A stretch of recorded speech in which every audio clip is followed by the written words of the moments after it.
आताची राजकारणामधली एक मोठी बातमी, महाराष्ट्र सदन घोटाळ्यामध्ये छगन भुजबळ यांना मोठा दिलासा मिळालाय। एसीबीच्या नंतर आता ईडीच्या केसमध्ये देखील भुजबळांची निर्दोष मुक्तता झाली आहे। छगन भुजबळ आणि इतरांनी निर्दोष मुक्ततेसाठी जो अर्ज केला होता तो अर्ज कोर्टाने मंजूर केलाय।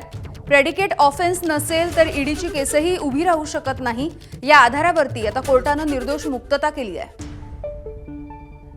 सचिन गाड आमचे प्रतिनिधी आपल्याला माहिती देतील। सचिन, यामिनी, छगन भुजबळ यांनी महाराष्ट्र सदन घोटाळा प्रकरणी निर्दोष मुक्ततेसाठी ईडी कोर्टाकडे अर्ज केलेला होता। याआधीच त्यांना एसीबी कडून दिलासा मिळालेला आहे आणि आता कोर्टाने प्रेडिकेट ऑफेन्स नसेल तर ईडीची केसही उभी राहत नाही असं स्पष्ट निर्देश देत जो छगन भुजबळ यांचा निर्दोष मुक्ततेचा अर्ज होता तो मान्य केला आहे। त्यामुळे आता महाराष्ट्र सदन घोटाळ्यातून ईडीचं जे केस होतं त्यात देखील आता छगन भुजबळ यांची निर्दोष मुक्तता झालेली आणि त्यांच्यासाठी हा मोठा दिलासा म्हणावा लागेल। यामिनी, सचिन धन्यवाद माहितीसाठी।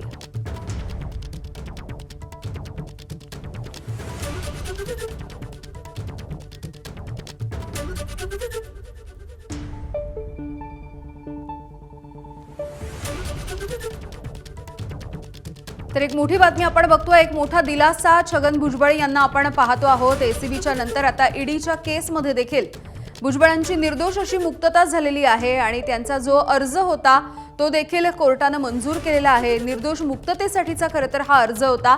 छगन भुजबळ यांच्यासोबत अनेकांची नावं या घोटाळ्याच्या संदर्भात जोडली जात होती, मात्र एसीबीच्या नंतर आता ईडीकडून देखील ईडीने जी केस टाकलेली होती यामधून त्यांची निर्दोष मुक्तता झालेली आहे आणि ही निर्दोष मुक्तता करत असताना कोर्टाने काही महत्त्वाची निरीक्षणं देखील नोंदवली आहेत।